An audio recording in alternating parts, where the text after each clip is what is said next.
listening to the RMPodcast, the official podcast of Red Moon Productions. Here are your hosts, Brandon Davidson, Keith Cheatham, and Sean Sebastian. Enjoy.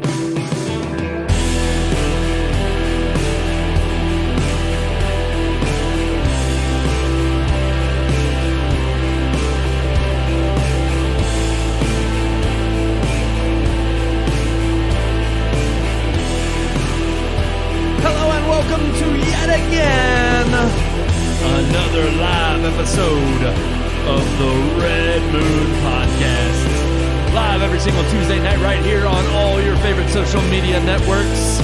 I am one of your hosts, Brandon Davidson, alongside our normal new host, Sean Sebastian. And he never reveals his name. He doesn't even remember it by the end of the night. He just makes noises. But I will say, I was watching the intro of our podcast there. Yeah. Okay. And we've had a lot of we're approaching, by the end of the year, episode 500. Yeah. 500! I mean, can you believe that? That's insane. 500 episodes. It is insane. And I was actually looking at just some of the footage we used for the intro, and I'm like, we got to do some more stuff. We got to get we got to order a pizza again. It was that Cheez-It pizza. Oh. But we got to order, we got to do the blonde wigs. If they bring in that Cheez-It Crunch Wrap, we're going to have to do a Cheez-It Crunch Wrap. Ooh, man. Taco Bell, that little presser event they had, when he said that, I was like, I would totally. I'm with the peeps that are saying, look, screw Apple. Yeah. Screw all their big reveals. Who cares about the Vision Pro? Give me the Crunch Wrap taco. Yeah. Was it a Crunch Wrap steak taco, or what is it? And they even have chicken nuggets. Crunch Wraps are a normal thing. They have a crunch, but it's the Cheez-It Crunch Wrap. Like, it's a giant Cheez-It Crunch Wrap. It's instead of like the hard shell taco that's inside there, it's a giant Cheez-It. That's amazing. Yeah. Giant. Neil's going to be all over that. He'll be all over that. The problem with that stuff is same thing with the pizza. It gets soggy. Yeah, but it's just not real Cheez-It. That's true. Like, it just doesn't have the same. It's almost the same as like, and this is a stretch, but like was it Cookie Crisp? Was like, that was the cereal that was supposed to be like shaped like cookies, but it doesn't taste like a chocolate chip cookie. Yeah. No. It's just made into like a shape of a cookie, and they had a little chocolate chip on it, but it's like, come on. No. Now, Waffle Crisp, that straight up tastes like waffles and syrup, it's so good. He's like, no, it's good, but it doesn't taste like a waffle. I mean, not 100%, but it tastes more like a waffle than Cookie Crisp. I would say they were the same. No. Waffle and cookies. Yeah. Oh man, it was basically the Waffle Crisp was just a syrup flavored version of Cookie Crisp. And it's telling same texture and everything. You eat the Waffle Crisp, I'm sucking down that milk after I'm done. It's freaking delicious. Cookie Crisp tasted like chocolate chip cookies. No. It just I disagree. Sugar coated like a Waffle Crisp. They're just sugar coated. Beg to differ. To differ. Not winning me over on this one. No, I don't think either one of them tastes exact. We had, what was it? We had the one episode where we got the cereal. Was it the... Well, wait. We got duped. It was that weird cereal. Was it the weird one? I thought there was one where we were going to get like some Star Wars branded cereal. No. That was part of the joke. And you open it up and it was a T-shirt. Yeah, it's a T-shirt. Because the box itself was like the... Yeah, that was just the cereal box. Yeah. But there was some kind of cereal we tried. It was some off-brand cereal that we... Didn't we get that? I thought we bought that for the lake. I can't remember, but we had had it on the show. We ate it on the show, and it was some kind of weird flavored, like fruity flavored type cereal. I can't recall this. I know what he's talking about. I mean, 500 episodes. I thought we bought some weird cereal at like... Oh, I'm sure we did. Oh, we bought it at Walmart. I think so. Yeah. And we just didn't eat it at the lake, and I guess we brought it back or something. I just want to do more fun stuff. Yeah, we should. I want to do more stuff that'll get us into the next time I re-update the intro. We can spruce it up. We still haven't done anything, like we haven't had a hot challenge in a while. That's right. We never did do the chip challenge. I have. On here, not on the show. Not on here, but I have multiple times. Because we did the Reaper. Nuts. Honestly, so far the Death Nut's been the worst. Yeah. Death Nuts suck. I mean, it was worse than the chip. So I don't know. Really? Mm-hmm. Yes. Wow. Okay. Well, I don't know about the chip. It was worse than the pepper. Yeah, it was worse, but the chip's not that bad. Like once you've gone through everything else. I want to do the pepper again. Well, I don't have to do any I would. of it. Like knowing now what I know, and having had hotter stuff, I would eat a whole Carolina Reaper. You all did not eat the seeds though. We cut it in half and then chewed it up, but then I think we spit it out. I think I took a smaller bite than Keith did. But I mean, I would eat a whole pepper. Because isn't there a hotter pepper out now? It's not. You can't buy it I don't anywhere, think but you there can, is. Yeah, but there is one. I forget what it's called. That they've crossbred again. Yeah. El Diablo. El Diablo. Yeah. I don't know what it's called. California I would try Reaper it. 2. The lava pepper. Lava. Maybe we should film me going up to B-Dubs and winning one of them shirts. Do they still do the shirts? I don't know. I I don't thought you got your sense- picture on the wall. And Well, I don't everything, care if I man. have a picture on the wall. If they don't give me a free shirt, I don't want to do it. I'm like, what's the point of this if I don't get something in return? It's like For Keith- what? Eating what? The blazing wings, because they make them with Carolina Reaper now. Yeah? And like, Oh, well, yeah, I didn't 'cause- know that. Yeah, we tried it when I was there because remember, like we actually last time we were there, I don't this was remember several this. years ago, 2 or 3 years ago. And I actually tried them. I was like, oh, yeah, I could totally. They taste much better now. They're a little bit sweeter. But I was like, I could totally do this. But I don't remember if the woman said I would get a shirt or not. And I'm Actually, like, I think it would be funny if you just went around and did all these competitions where they gave you free like clothes, and then the only shirts you ever wore Was stuff that you've won. were like, I won this because I ate this hot thing. I ate Yeah. the biggest cheeseburger. Yeah, yeah. Oh, there was a I place on Dixie that did something like that. It was a local place, but it was a huge burger because my cousin Davey did it, and I forget what it was. It wasn't. There used to be a Sweet Daddy burger. I think that might have been what it That was wasn't called. on Dixie Highway though. Oh, That was then it somewhere wasn't it. else. This was on Dixie. It was like a local thing. There's but, one in Indiana that has a burger that's like 2 pounds. Oh, It's like, gosh. Oh my. and I mean the God. bun is as big as a dinner plate. That's like it's crazy. they flatten it out, but it's huge, like it's wide. See, that's getting into like the Guy Fieri stuff where he'd go Yeah. around and what was his like? They do the man versus food or something. Yeah. yeah. But like, because at those places it was like, I know it. But the one that Davey ate, if you finished it, you got it for free. Yeah, Yeah. And you still That's got the your way it picture should on be, it. yeah. Exactly. Jailhouse Pizza's got a pizza that they dare you to try to eat. You get it free if you. It's like If you- $100 though. Oh dang! Yeah, Screw that. Oh, it might be like 50. But if you get it free, But yeah, if you But I eat it, you mean- get it free. But it's like I don't there's know. no way one person could eat it. There's just no way. You die. You die. I bet one person has probably eaten it. I mean, that's honestly what died. they need. Yeah, he died right there. Yeah, He died on the spot. After they were like, check his mouth. Did he swallow it? Yep. And they're like, nah, he doesn't get it for free. Right next to his dead body's a check. Yeah, still there. Yep. Got to pay it. Pay up. No, we got a great show. We got a great show for everybody. Got 2 reviews tonight. That's right. We're knocking out one more Oscar nom for Best Picture. We're only down to 2 left. Poor Things and Zone of Interest. The one we're reviewing tonight is Past Lives. However, we've got one review before that. The one that was not the big boy on the block this week or big girl on the block this week. It got trounced by... It was the hottest film on the block. What are you talking about? I know. That's what people wanted it to be. Sony definitely wanted it to be. People wanted it to be just Sony. I don't think anybody thought, Yeah, that's true. I really hope this movie's awesome. Like, I mean, you would have thought it's not a movie I don't maybe- think anybody even asked for. You could have thought maybe word of mouth because of all of the promotion, because they spent tens of millions promoting this movie. There's no That- reason for that. People probably knew it was coming out and thought, oh, it's another one of them superhero movies. I'm sure Yeah. it'll do fine. Well, everybody's now of the opinion that they'll do fine, and they won't. They don't. Because They this haven't got been. trounced by Bob Marley's One Love, Yep. which did better than expected. It was on a similar budget, $80 million, to like Madam crazy. Web's $81 million. And it pretty much, I mean, it's still got to do good. It's still got to do well in the theaters. But Bob Marley's like, look at it outpacing this in its first weekend. Oh, yeah. This movie This had a came 6-day opening. 6-day opening, and it still only managed like $52 million. Yeah. From Yeah. North America and globally And it was, combined. this was written by the same people that wrote Morbius, right? Yeah, No, yes. was it? The same I thought it was writers. written Oh, by was the it the same yeah. writers? Oh, It was the that's same crazy. writers who Yeah. did Yeah. that, and then there were like 3 or 4 other movies that were awful flops. Well, obviously, Sony needs to hire new people to write comic book movies because they don't know comic books. Yeah, there's been like a meme video of the writers during like I guess it was the red Yeah. carpet of the premiere, and they were like, "Yeah, we just really wanted to focus on telling Oh, the I saw story, that, yeah. and of course it's in an era before Spider-Man, but of course one where we had to put Britney Spears Toxic in there, Yeah. and I'm like." That's what you were shooting for? That was it? They had to make sure Okay. it was set in a time frame where they could, But yeah, in that same interview, he talked about how they chose this character because she had no backstory. Right. Despite the fact that she does have a backstory. So, Not one that Not is one- shown Yeah, in no. the comics. It's told. Or even mean, briefly told, I guess. it's shown maybe like 1 page long, but it's still because it's a comic. So I mean, it's visual medium.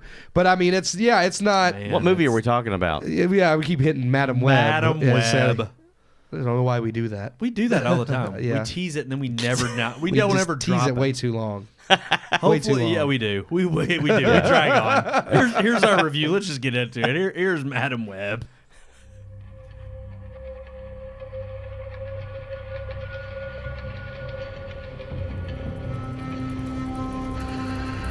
It's hard to believe, but in less than 3 weeks, the 96th Annual Academy Awards will be upon us. With the event nearing, studios have now begun re-releasing contenders to the theaters, or otherwise releasing them to home digital streaming, in hopes that viewers will catch them and gain interest before the big show. Each studio is putting out their best in anticipation. And then there's Sony. Yes, while Oscar contenders are making the rounds, there are still a few new releases vying for attention at the theaters. And the biggest, well, maybe not biggest, but the most notable, well, maybe not notable either, but the only movie currently out connected to a larger franchise, sorta, is Madam Web, Sony's latest film in the Spider-Man universe. The kind of related, but not really, unwanted step-cousin of the MCU's Spider-Man, featuring all the Spider-Man characters no one asked for on film without Spider-Man. Directed by S.J. Clarkson, making her feature film directorial debut after work on several prominent television series that most fans agreed petered out long before they ended, shows like Dexter and Orange is the New Black. Somehow, though, this resume screamed perfect comic book film director to Sony. So, Social Justice Clarkson was handed the reins to the biggest female character every Spider-Man has clamored to see on screen, leading their own movie, Madam Web. Who's Madam Web, you ask? You don't know? Why does she deserve her own movie? Well, this movie won't answer any of those questions. Starring Dakota Johnson as Cassandra Webb, a clairvoyant woman whose abilities trigger after going over the edge of a bridge while trapped in her ambulance. Her powers, however, have deeper roots in mystic spider people her mother encountered while in Peru, and she must turn to them when an old partner of her mother's, Ezekiel Sim, begins to hunt her and 3 teenage girls. That quick summary of events are not even the dumbest things to be in this film. In fact, my summary, as strange as it sounds, makes more sense than the actual movie. And at no point in time did I feel like a single plot point was logical. And at no point in time did I feel as if I was watching any significant chapter in a larger Spider-Man universe play out. Don't worry, we have Uncle Ben, played by Adam Scott, and surprise, here's Emma Roberts as a pregnant Mary Parker, Ben's sister-in-law, and who could she be pregnant with? Well, shh, that's a surprise. You'd think it's obviously Peter Parker, but we can only hint at that because it's a bigger surprise for the audience when Peter Parker's mom gives birth to Peter Parker. So instead, let's build this world prior to Peter's birth that includes mystic spider people and a newly discovered species of what seems to be a very important spider. Could this be the spider that eventually bites Peter? Well, it sure is a MacGuffin because there has to be some reason for Ezekiel and 20-year-old women playing minors to fight. Madam Web is just plain awful. It's awful. It's a 2-hour origin story for a character whose origin could have been summed up in 2 minutes, as a supporting character in a larger Spider-Man movie. It introduces 4 other Spider-Man characters, Ezekiel Sims, and 3 variants of Spider-Woman, yet doesn't even act like an origin story for any of them, never showcasing them as their alter egos outside of a few visions. Instead, they're there for more girl power and to pad the runtime. They act solely as MacGuffins, much like the spider that kicks off the entire film. Nothing is significant about the spider, and nothing is significant about them outside of the fact that Ezekiel Sims has deemed them important. And while this plot could have acted as a cautionary tale of visions not possibly being what they seem, this never plays into the film's plot either. And by the film's end, Cassandra Webb has embraced her visions and sees all, including her best friend's future death. But that's okay because she'll make a clever pun about it, and we'll all laugh knowing that, spoiler alert, Uncle Ben's gonna die one day. Outside of the horribly contrived plot, is there anything redeemable? No, there is not. It's not just the plot. The dialogue is horrendous, and so is the acting. Barely passable in most instances. The The special effects are also often laughable, and by the film's end, I really cannot fathom the point of why this movie was made. It does not build up a larger Spider universe, and it does not set up any characters in any meaningful way for the future other than setting up Madam Web as a psychic who will eventually help Spider-Man. A plot point that again could have been established in 2 minutes instead of 2 hours. I give Madam Web a total bomb. Whoa! This is only, I think, our second total bomb. It deserved Yes, it. it did. Man. Wow. I mean, I was just thinking about, like, this is the worst of all the Sony-produced Spider-Man movies so far, in my opinion. And I don't even remember what I gave Morbius, maybe 1.5, but I'm like, it's definitely lower than that. Oh, yeah. Thinking about Jurassic World Dominion, yeah. and that was our first bomb for some similar reasons, but I'm just like, this movie doesn't serve any purpose I would whatsoever. gladly watch Oh, I'd watch Dominion, yes. again over this. right. I would. That was, This one was I just would. Yeah. boring, and you could get. I mean, there were times where I was picking up my phone, like I did not Oh, no, care yeah. what was going I on. shopped just- on Temu. I've never seen a I movie was that looking I at felt Temu was through the whole that movie. point. Like, I've never seen a movie more pointless in my. Like, I'm just like, what is this? Like, what purpose does any of this serve? The plot doesn't even serve a purpose or make sense. Like, you kick off the whole thing with them finding that spider in Peru, and then like that's it. It's like the spider's important. No, it's not. It was just a MacGuffin to get him Well, for. we- I But I mean, mean, the whole movie is not important. nothing. It Yeah, does you're not. right. It does not lead to anything. Well, that- she has psychic powers now, and one day she might help Spider-Man. Whatever. Maybe. Probably not. It's just like I like you just said whatever. I saw Whatever. somebody That was the whole point. tweeting about the movie, and they were just like, it's almost like Sony. They have the rights to this, and if they don't make something, then it's almost like they feel like if they don't make something, they're going to lose it. Yeah. and it's Well, like, that no, you is can true, you but can you have you can several have it and years. sit on it, but it's just like, yeah, they're putting out crap that doesn't. Yeah. It's not necessary. Yeah. Well, who asked? I was just saying, who asked for Madam Web? It's like, out of all the characters that you have the rights to in the Spider-Verse, everything related to Spider-Man. Well, they and wanted- you said they wanted it- Madam Web sounded like a character, a geriatric blind woman. We'll just make her younger.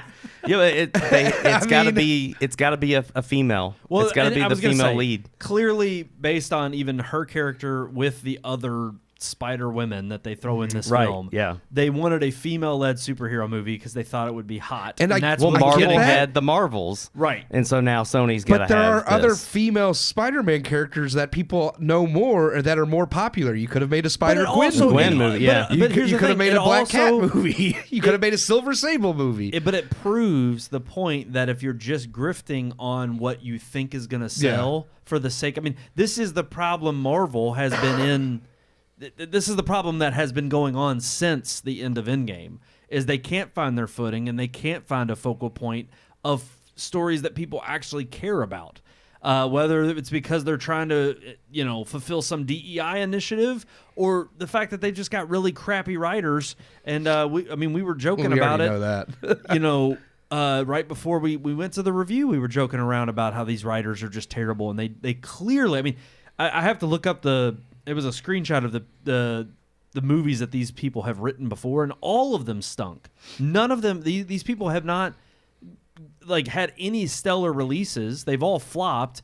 I don't know why they still have a job. I have no clue. Because they had a writer's strike and they deserve more money. Right, exactly. If there's one thing this movie fulfilled, it was the reason why we had a writer's strike, no doubt. But yeah, I don't know. It was a debacle.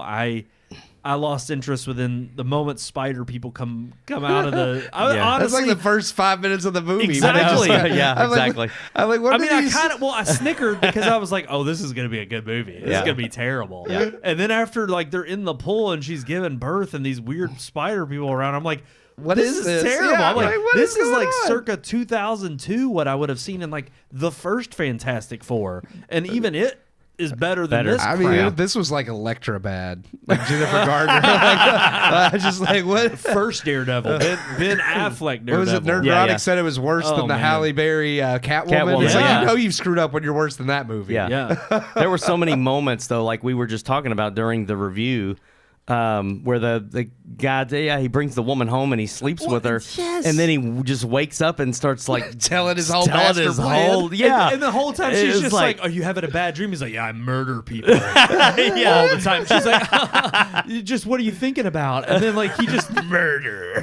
He just tells her everything, and next thing you know, it's like, oh, he kills her, and now all of a sudden, oh, she's got an NSA badge. I'm like, well, I guess that sums up our security in the States here. Yeah, real secure. And all of the moments that the movie tried to be funny just fell flat too. Like there's a part where she's thinking to herself like, oh, like I should be able to climb walls.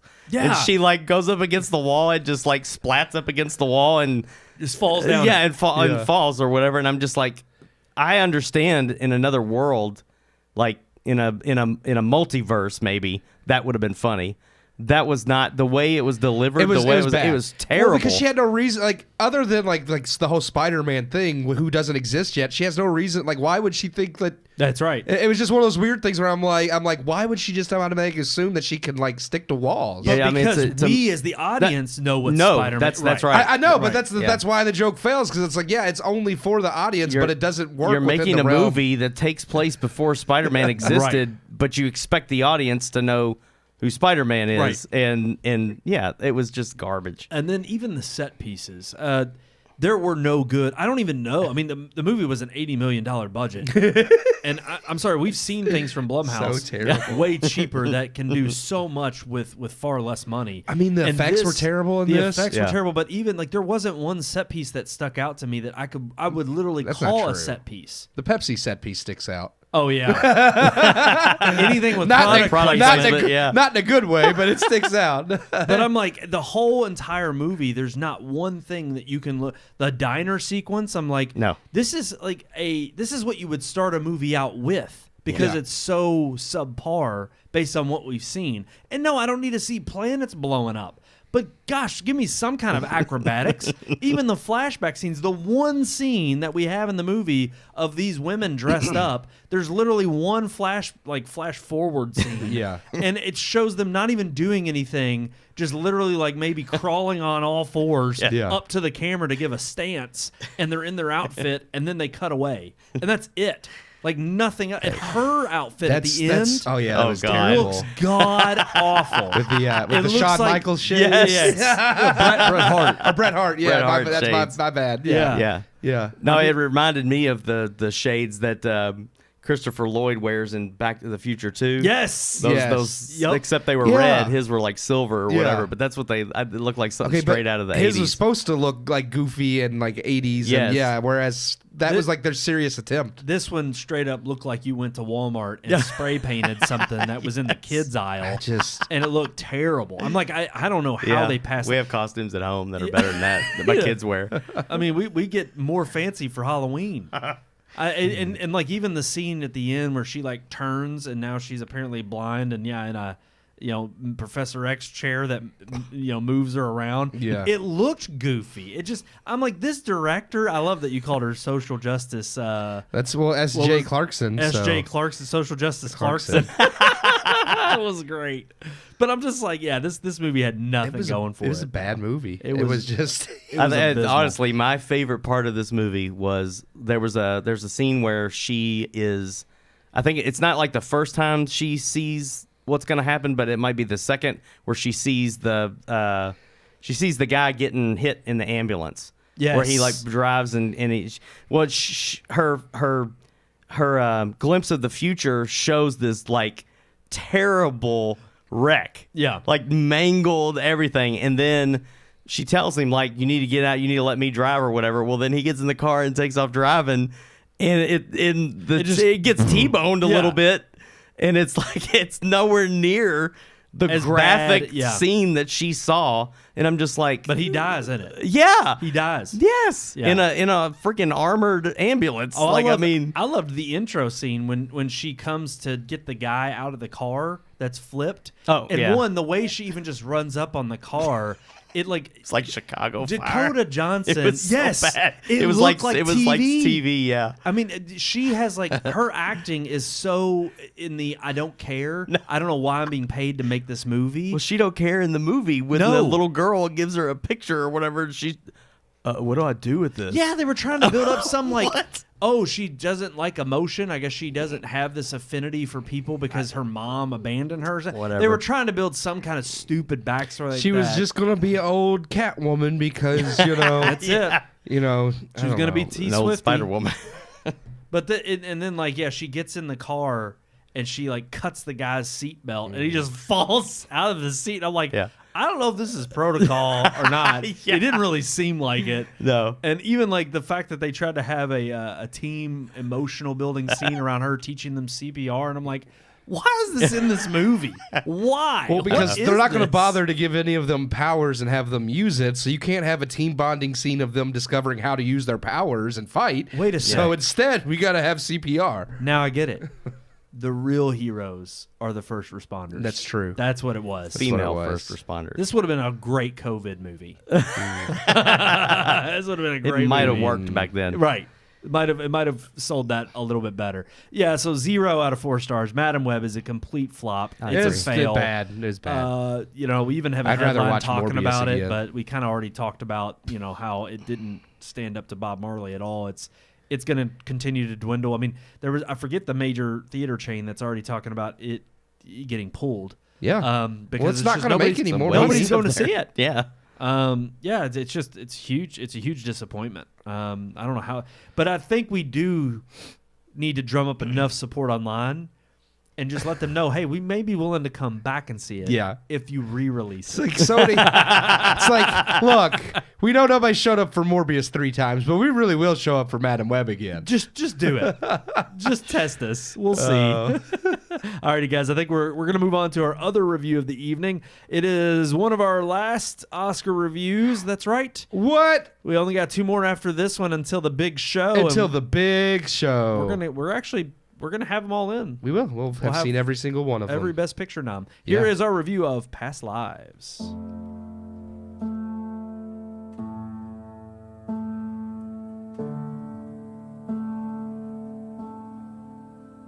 We are inching ever closer to the Academy Awards. And while we have reviews for nearly all of the Best Picture nominees, including those considered to be the heaviest contenders, there are still a few left needing of attention.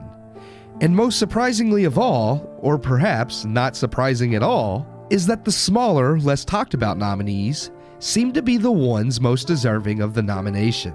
This week we review Past Lives, written and directed by Celine Song. Past Lives is a somber and bittersweet telling of Nora Moon, played by Greta Lee, and Hae Sung, played by T.O.U. 2 children growing up in South Korea who develop a childhood crush on one another and an inseparable friendship, until Nora's family one day moves to America. The 2 are separated only to reconnect many years later as adults, with the film reflecting on their lives now versus the lives they could have led. Sentimental and sweet, Past Lives is certainly one of the best films to get the nomination this year.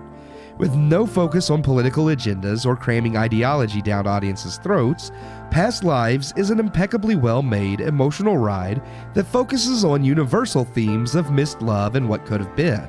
Both Sung and Yu give fantastic performances that drive home both their separation and longing. The film covers their relationship and Nora's relationship to her husband Arthur, played by John Magaro, with realism and subtlety. There is no Hollywoodized melodrama and friction for the sake of friction, but instead an organic air of past reflection and understanding in a realistic relationship. While Hollywood loves to decry and tear down traditional marriage and relationships, Song handles the themes of unrequited love without having to devalue Nora's marriage. Outside of the film's story, which is emotionally wrenching as is, we have a very well-written script and dialogue, acting that drives the character's depth and story, and brilliant visual storytelling through cinematography and simple set pieces that set the film's tone. Past Lives, for as good as it is, however, isn't a story I found completely original or new. It doesn't, in my opinion, break the mold of what is a Best Picture nominee, much as I have said about the holdovers this year as well. That said, while it doesn't reinvent any wheels, its earnestness and genuine attention to what anyone alive could relate to in regard to missed chances in love and past lives is still one of the best, if not the best nominee this year, and is worth viewing if you haven't already. I give Past Lives 3 out of 4 stars. Well. I think since The Holdovers, I think that may be our only other Best Picture nom that we've kind of favored. Well, I think I gave Oppenheimer 3, but that was a while back. I was the one that disagreed on that. Yeah. Both it and Barbie. I mean, I liked this, I would say, more than Oppenheimer, and I would say The Holdovers a little bit too. Oppenheimer's just a very long, like really well-made movie, but as far as like keeping you hooked, I felt like The Holdovers in this would definitely be better. This one, I know you liked it a little bit more than me. There was just not the emotional punch I kept waiting. Like I kept waiting for that shoot. Like I felt like it kept building me up towards like a really good emotional moment. And there's several scenes throughout that are really well done, but I never felt like the shoe dropped and hit me the way I've seen some other movies in a similar vein go. And again, I don't knock this. I do think it definitely deserves its nom, especially this year when most of the nominees are garbage.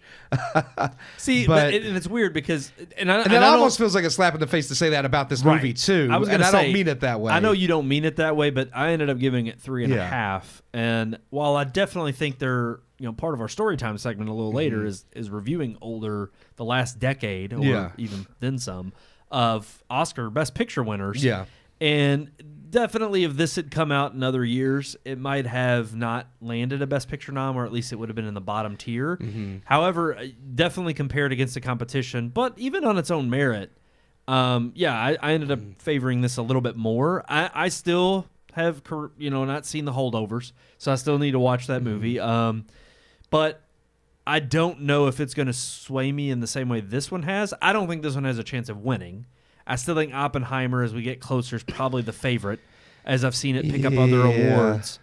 But I do think, unlike you, this one hit me in the emotional feels. Not necessarily that it made me cry or anything. I mean, it takes a lot for a movie to get me there. I actually probably choked up more watching American Fiction and some of the family dynamics there. However, overall, American Fiction didn't hit me the way this one did by the end of the film. And ultimately, by the end of this film, I just felt like the writing is so good, the acting is so well done. The story, there's just, to me, and it may be me being not only sentimental, but also I'm just torn for the fact that this story, while it is nothing necessarily groundbreaking in the way it's told, we don't get stories like this anymore. And that's true. I agree with that. And it just kills me because there's nothing political about it. There's nothing other than just it telling the lives of these three people, these three individuals, and even the way the movie opens up, I think is brilliant. Yeah, because I think everybody has had that conversation. I don't want to spoil anything, but everybody has, people watched before, and they have their own recollections of what other people's lives are like. Going on over and I thought there, that was a great scene setter, only to then, because you immediately know, okay, well, now we're about to see the story unfold. How does this happen? And then when you finally land yourself back in this scene later in the film, you don't feel like it's a cheap trick to get you, back into where the movie started. It's so tastefully done. It ties completely in with the themes of the movie anyways. It's just what I really enjoyed about that opening, and like you said, how it picks back up when you get there again. I felt like that is one thing that the movie does as a whole that I really appreciate, that I think modern Hollywood movies fail at, is that the characters, like their depth and then the themes, are always front and center. The whole, like everything in the movie is made around the characters and the theme. And I feel like modern modern Hollywood movies, like modern Marvel movies, no longer focus on characters or theme. It's just this jumbled garbage of lights saying, look at this. Does this entertain you? Look at dangling keys. Well, and not just that. I think it also, they shortcut a lot of that human interaction. Well, they try to placate their certain points of views in their movies that aren't built in a theme. They short sell human nature and human interaction that people have, and they try to shoehorn it in by telling you, not showing you. Yeah. And a lot of times that's the issue that I have with a lot of movies now, these days, especially with characters, is that there's a lot that they're depending on in the structure of society that they expect humans to already, that we all just kind of get and collectively understand. But a lot of times, especially cross-cultural, you don't pick up on those nuances. And especially if you just shoehorn them in and expect us to already have that emotion from the outset, you don't think you have to have the character show it. Yeah. You just automatically expect these traits to be present when you tell us they're present, and that we just somehow attach those to the person that we're watching, and it doesn't work that way. It doesn't. And I hate to say it, but and it's not just within movies nowadays. It's within TV shows. I think it's interesting. I think all entertainment aspects, really. Because I was going to say video games. A lot of those. They're getting to that point. At least there you kind of have some kind of outward, like some games you can have for story, others you can just have for fun. I mean, because that's the main activity. Yeah. But it's like when you're wanting to be entertained and you're wanting to. I mean, there was an article that just came out. I don't know if we may not have it linked in the description below, but it specifically was talking about how they're shocked that most of the streaming services are people watching older TV shows. They're watching old, TV series. And it's like, why is that happening? There's so much new content. It's like, because your new content's garbage. Exactly. Exactly. And we'll vote with our eyes and with our dollars when it comes down to it. I do think you're right, especially because going into, you talking about like having preset notions of what people understand, especially culturally. That is one thing that I love about this movie, and I think a lot of these independent movies and foreign movies we've reviewed that have been better than the Hollywood nominees is that, one, they are universal themes, like unrequited love and like those like what might have been type things. Everybody can relate to that no matter what culture you're in. But then the fact that this movie still like has a bit of the Korean culture by using the word inyan, which is the word that get the title Past Lives, about how that's, with Buddhism and Shinto believe in like reincarnation and multiple lives. So the idea is that inyan is kind of this term you use for relationships where, say, if somebody gets married, well, then inyan is kind of this idea that for thousands of years throughout your past lives, you've always connected. And like that's why you continue to kind of reconnect, and it's kind of this built-in idea. Soulmate. Yeah, kind of. But it's not just marriage; it's with any type of relationship. Like if your shirt brushes somebody in public, it's because somewhere in your past life, like you all had some type of connection. Oh, okay. So it's just this idea of people and the being fact connected that it could way. be taken romantically or even just and it was this kind of cool thing of them explaining in a very well done way, again, not just an expedition dump. Yes, it's her talking to her husband about this, but you see like the whole transition of like her, like him in Korea, and then while she's at this like kind of camp with him, and like it does this beautiful way of like not just telling but showing and incorporating this Korean idea, universal theme, so that everybody can relate to it even if you're not from Korea, but that's kind of their idea. And I feel like modern movies now aren't worried about those universal themes or even taking cultural moments like that and applying them to universal themes. They're just worried about whatever agenda that they're trying to shoehorn in. And it's not going to be subtle. It's going to be very blatant, like American Chavez and Multiverse of Madness. And even though in those instances that you're bringing up and drawing attention to, almost always the agenda trumps the actual emotion. Yes. And that's why it seems disingenuous. Because the agenda is supposed to be, like, if you don't feel for this person, the agenda is you're a supposed horrible to person. evoke the emotions. Yes. But they don't. Right. Because but again, if they don't, you're a bad person and you're a bigot. But no, Sean's right. They ring hollow. They are. They're hollow. And because of that, they can't evoke that kind of emotion, and that's why you have people turning to older style, content, or looking for something like this as a outside of Hollywood. Yeah. It's like, this is much better than what you're getting current day Hollywood. So I don't know. I hope it picks up some awards.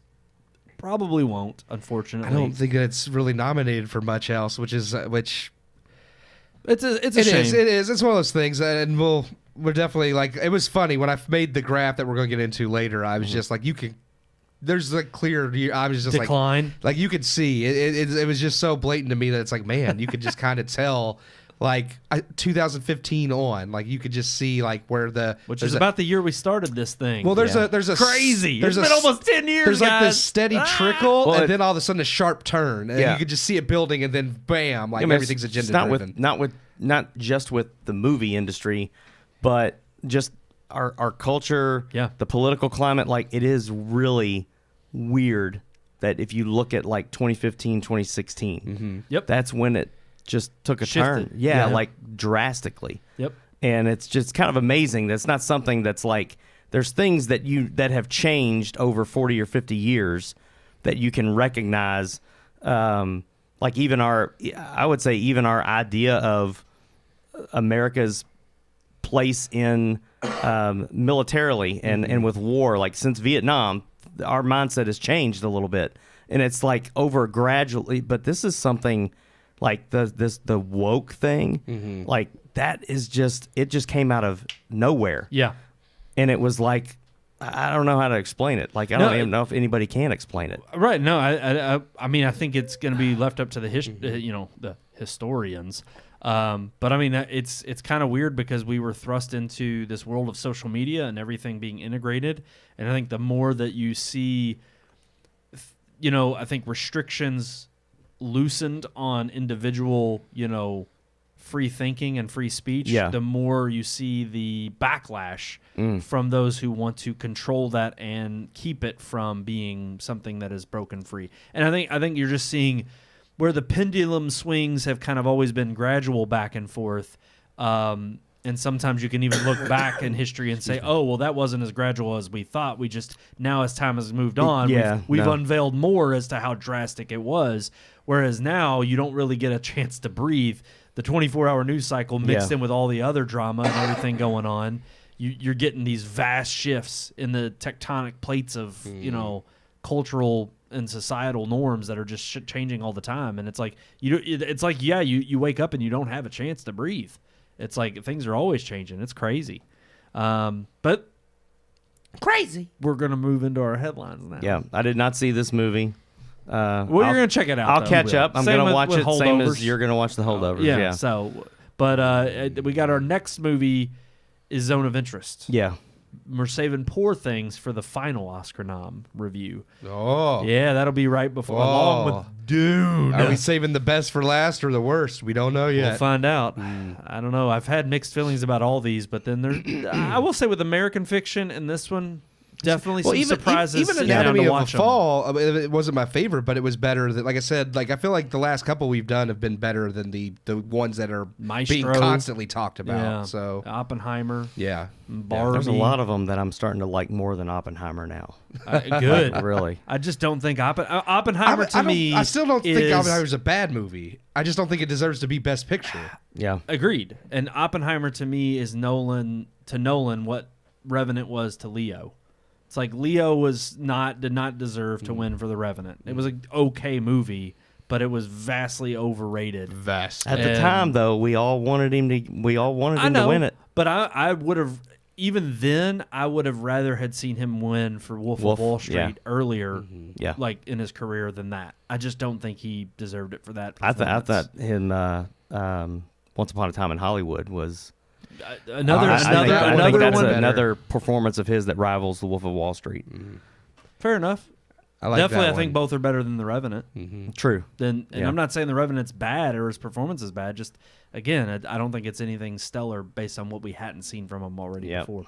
But yeah, let's move into now our headlines. Let's get into it.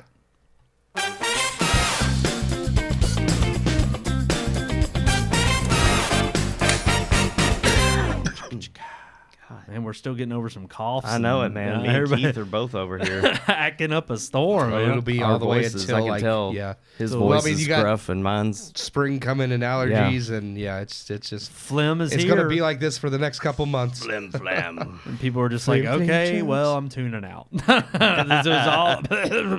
Sorry. They're getting sick through the microphone. Well, they'll just have to get over it. All right, let's talk about some headlines.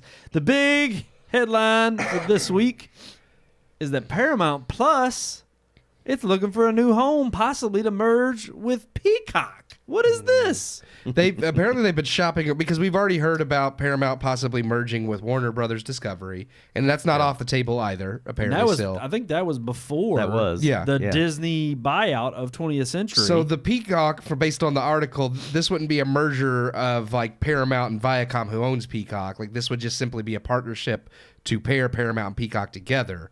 Now they are still shopping around the idea of merging Paramount with another company somewhere. That's still on the table. The odd thing too is, and we'll have this article linked in the description below, but they were even saying that it wouldn't even be like a full catalog being merged onto Peacock. It would almost be like a smorgasbord of Paramount Plus content on Peacock. It's like, let's partner together so we can have little bits of content on each other's services. But then, it's really odd to me because, again, your streaming services are failing, and yet they continue to remove content from the services that they own. Now they're partnering with, like, you got Max shipping off, like, their products for Amazon to buy. Paramount's like, well, let's put some of our stuff on Peacock. And I'm like, I don't understand the strategies for any of this, how this is going to win you all more money to your respective services.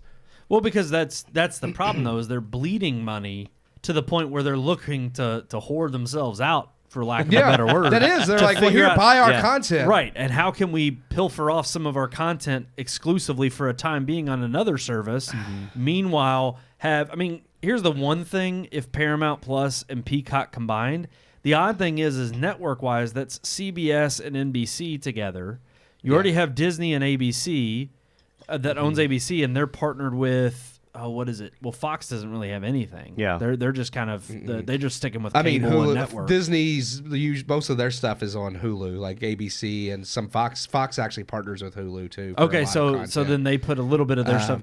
Hulu seems to be like, and that's what the article, it's just a Yahoo article, but it kind of narrows down the fact that even when all of this kind of conglomerating and, acquisitions started taking place, Hulu was kind of dancing around for a while being the individual, like, well, here's what we got that's a plus that nobody else has. Yeah. It was the TV shows and watching it, day of, right after it aired or next day. But I still think it's interesting because even with that, they weren't able to make a profit off of it. It was obviously nestled in enough to where Disney saw it was attractive, so they bought it up. And then even after it combined with Disney, you still now see that they're having too many issues with it being bifurcated between the services. They're going to merge Disney Plus and Hulu and just have the one app. So even with this possibly being in question of Paramount Plus and Peacock joining, I just think it's funny that with the information we just talked about and how people are enjoying older TV shows, and Netflix just had their price increase not too long ago and cracking down on the password sharing.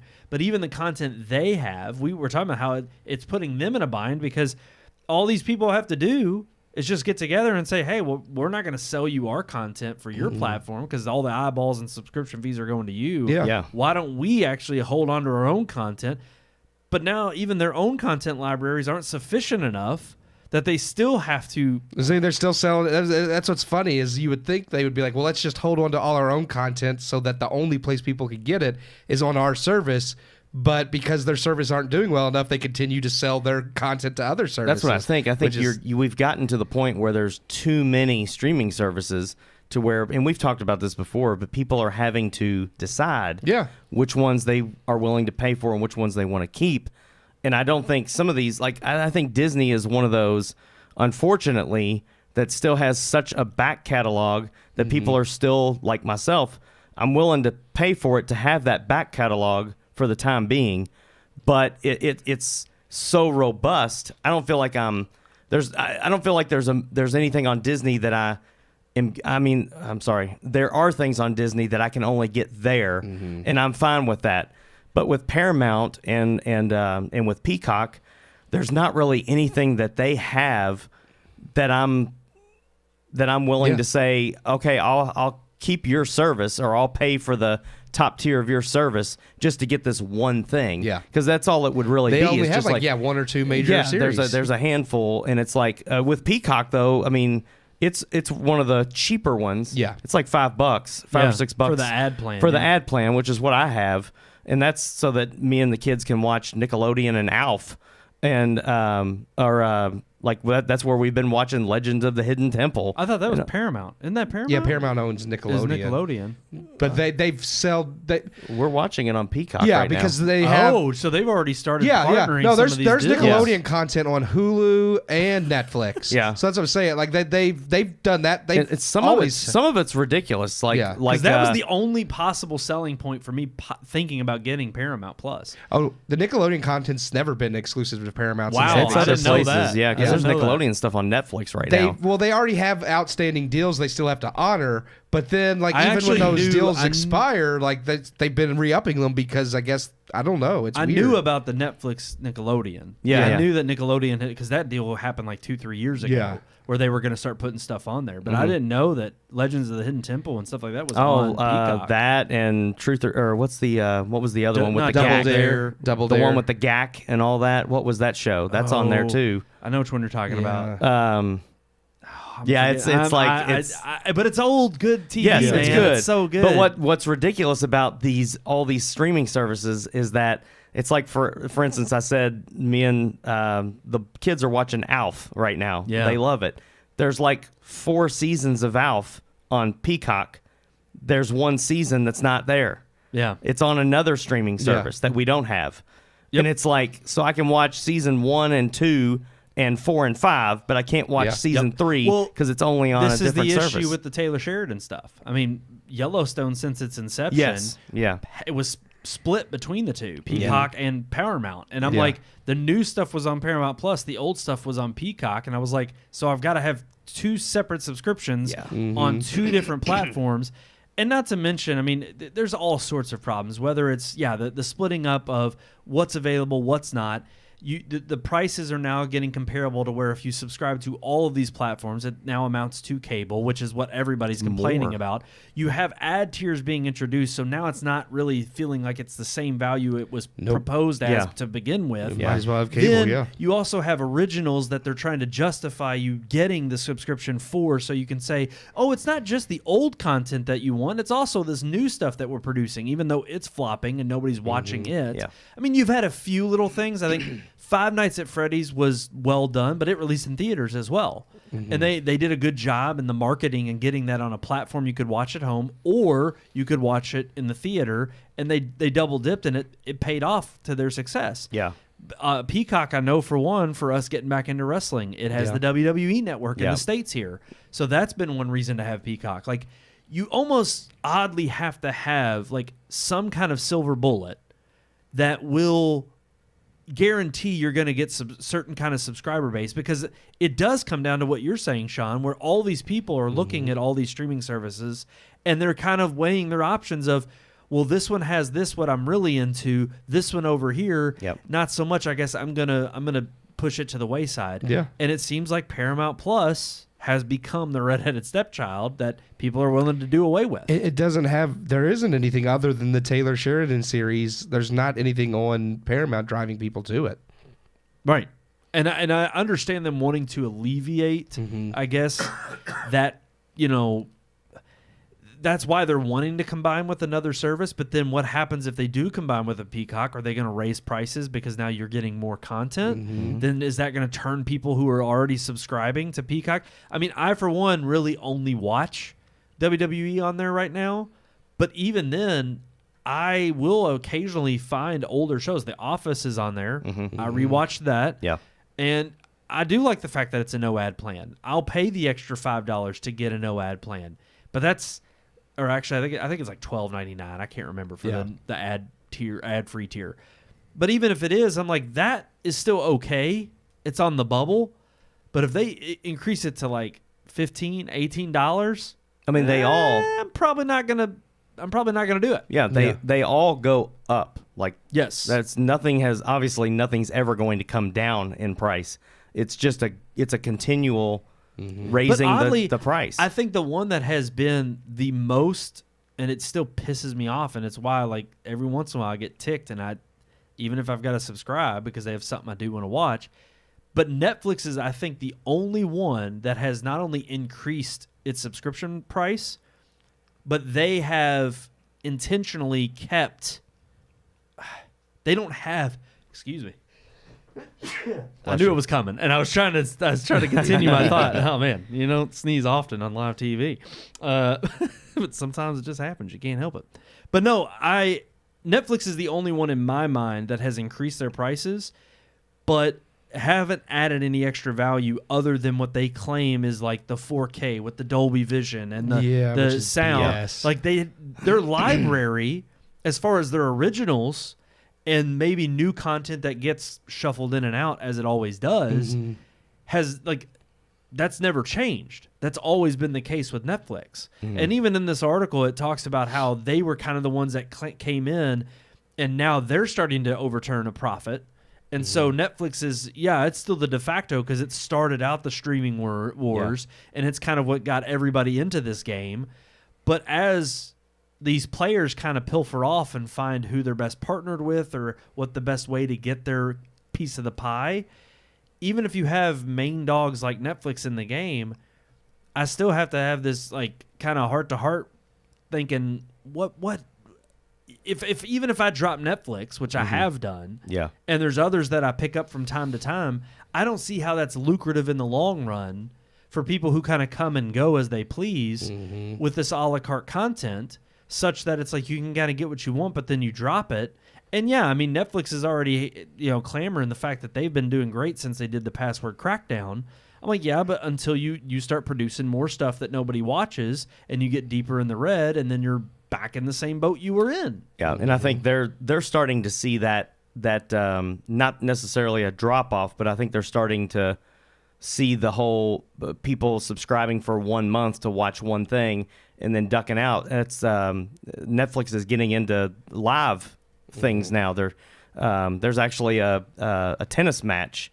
Rafael Nadal is retired, but he's going to play a tennis match live on Netflix. Yeah. It's the only place you can watch it. Well, like Raw is coming. Raw to Netflix is on coming. Mondays. I would say WWE is coming to Netflix next year, and it does seem like of all the ones who have made partnership deals, or at least even with their content, Netflix.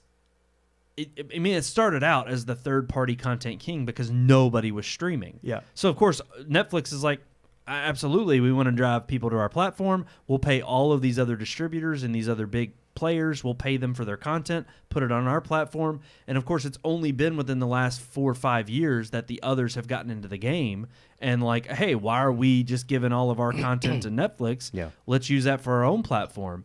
The difference is that in that amount of time, Netflix has built up enough library of its own content and its own deals, whether it be through things like with Raw or even the breakthrough of when they started showing live content like live comedy specials. Their comedy specials in general have been a mark of something you can't get anywhere else.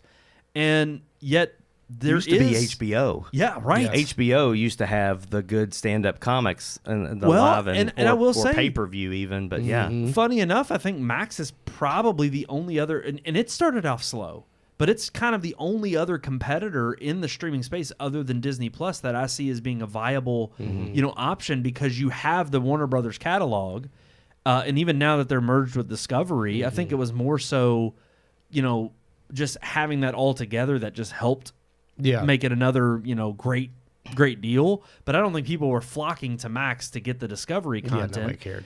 Right. And who knows? I mean, I'm sure people watched it. I'm not saying nobody, absolutely nobody, but it has been a way that you could still see the HBO content that has still popularized serial dramas that are made for, bigger budgets than just, regular network and cable television. And that's still the place that most people think of to go to for that.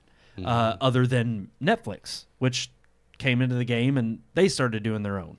But I mean, even with this, splitting off and this pairing off, I mean, what do we think of in the long term? Because if it is going to be just another cable subscription, you can cut the cord. But if you're right back in the same place you were in, it'll just be what we were already doing, like just like a carte blanche. You just whatever ones you want. It's like, okay, there's nothing on Netflix for like 3 months, so I'll just cancel it. And when the new season of Stranger Things drops, then I'll subscribe, watch it, and cancel again. Same thing with all of them. And I mean, no, maybe that's not profitable for them in the long run, but they almost seem to be okay with that. Netflix seems to be okay with that. So maybe that, I don't know. Yeah, maybe that is what they are more okay with. I think they're only okay with it in the short term because they've seen the increase of the people who said, "Oh, password crackdown. Okay, fine, I'll go ahead and pay. Yeah. It's still worth it enough for me." We haven't seen the long-term backlash of people saying, "You know what? Budgets are tight, and I really just could use without this luxury. I'm going to go ahead and cut it." Yeah, I mean, I think people cancel it, and so far they're not doing it. Right, they're not. You're right. They're not. Sean, what about you? What do you think? No, I was just gonna say. I mean, to go along with that, and the kind of people taking the budget more seriously, especially with the economy the way it is. I think that's something that's very realistic and happening with a lot of people, especially families. But I mean, when you have that, when you have the the ability to cancel your subscription and restart at any time, that's a big difference than when we had cable. True. If you had cable and you decided I want to get rid of cable, you had to not only pay fees, you also, if you wanted to start it back up 6 months later, you had to get a new box. You had to pay a fee for this. You had to pay a $200 installation fee. So it made people keep cable. Yep. Because they felt like they were going to be raped financially if they didn't. A lot of times too, you had in there baked in like bundles, whether it was phone or internet. Yeah. So a lot of times too, it was like, you got I a different can't rate. just cancel this because then my whole TV or my whole internet bill is going to go up. Yep. But you're right. I mean, even just cutting those strings has been advantageous for the consumer because now you do have more of the buying power and saying, all right, well, I won't spend $20 on Netflix this month, but I can get these two streaming services, maybe one with ads that I'm okay with and this other one that's the higher quality, but I can do that for this month over Netflix because I've already seen what I want to see on Netflix. Right. And I'm just saying for the streaming services, that's not a good thing because they want people locked in. They want people to keep that subscription. No, but I don't think Netflix wants to say, well, we had this many subscribers in June, and then in July, when people are going on vacation, we lost 1 million subscribers, and then in September it'll pick back up. Right. Like I don't think they want that up and down. They want a steady stream of subscribers. Well, we saw you can't. We saw Netflix do that as soon as COVID was over. They finally stopped reporting their because they knew subscription people were numbers. going to. Because they knew people were already canceling because the pandemic was coming to an end. For me, honestly, there's a lot of them out there, and I don't mind paying for several of them. There's some of them that I don't need, I don't care about, I'm not going to pay for them. What is the most inconvenient thing for me is trying to remember what is on which one, and not having them all in one place. This was something that I thought Apple and Amazon were both going to solve this problem because they started channels. Yeah. And Apple those channels are awful. Yeah, they're awful. But when it first started, I thought to myself, that's great. If I can just go to the Amazon Prime app, or if I can go to the Apple TV app. That's right. And I can, all of the shows from all of these services are right there. Then I don't have to remember which streaming service Alf is on. Yep. It's just there. And if I want to pay $4 a month for that channel and $4 a month for this channel, I can make that decision, but all the content's in one place, and I don't have to remember. It's just like, even as we're sitting here talking about it, I'm sitting here saying, no, Nickelodeon, I'm watching that on Peacock, but it's also on Paramount, and it's like, that's that's not consumer friendly. When you have to figure out what's on what station. This was a problem too, even when I think back 5-6 years ago, even with Netflix. I remember telling you all there were times where we'd go over to hang out at somebody's house and they'd turn on Netflix and there was a new slew of here's new releases or based on what you've watched, and there'd be stuff on there curated to what they think you'll like. And I'm sitting here seeing stuff that I know I would like, but I've never been presented with it because it was curating it based on certain tastes. And I'm like, there's a lot of crap on these services that, one, I don't even know is there. Yeah. It's like content overload. And two, like you said, if you could just have it to where, like even on Apple TV, they not only force feed their stuff at the top that then throw up a price tag, but it was supposed to be that it's like I can sign into all of these services, and if I search for a certain piece of content and it tells me what streaming service it's on, and I say, oh, good, I've got that one, I could just hit play. Now, Roku and it will would do start that, doing and it. I do love Roku for that. If you search something in Roku, it'll show you everything it's on, and then you could just go to it and watch on it. that That's true. service. And the Apple TV device, it does that as well. And there's an app, like the Apple TV app that's on that device. Yeah. It also does pull in recent things that you've watched from different platforms, but they're not necessarily built in. They're It's not just- presented in the best way, It and still sometimes you goes. can't It access still it. opens Right. the Peacock app. It just Exactly. brings in my recently watched stuff. The PS5 will do that.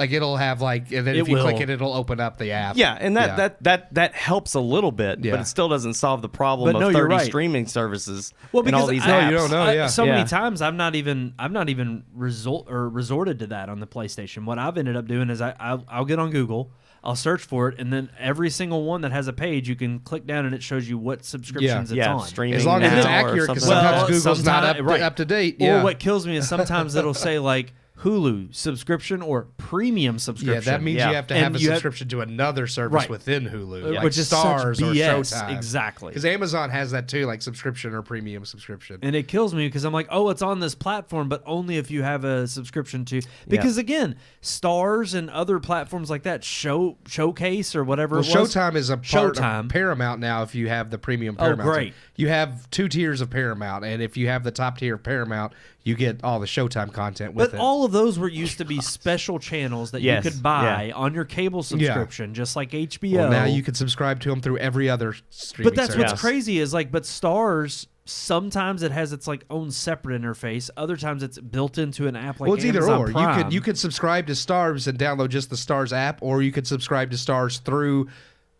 Amazon or Apple, Yeah. or I think See, even Roku. And I'm just like, there's just That way you can get all your content on one app if you again, want. I go back to most people think, and it's scientifically proven, most people think that more choice is better, and it's actually the opposite. Yeah. It's like Because you confuse the crap out of everybody. well, because you have too many Yeah. choices to make, and when you're confronted with, it's like a kid going up to the ice cream truck and he doesn't know what to decide on because he's got all these choices and he wants everything. Yeah. And you can't have everything.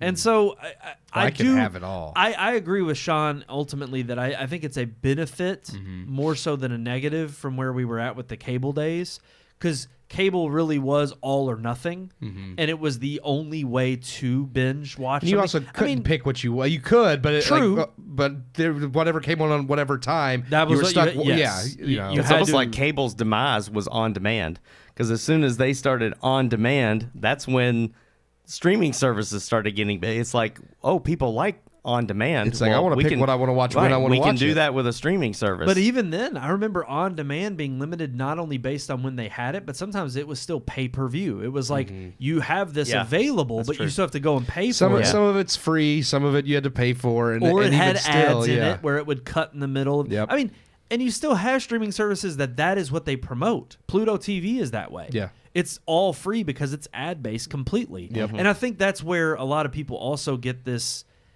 They're getting a little irritated because some of these services are supposed to be the premium services where you have the major players that are NBC, CBS, Disney, ABC, all of these bigger networks presented you with the idea of having a one-stop shop for their content.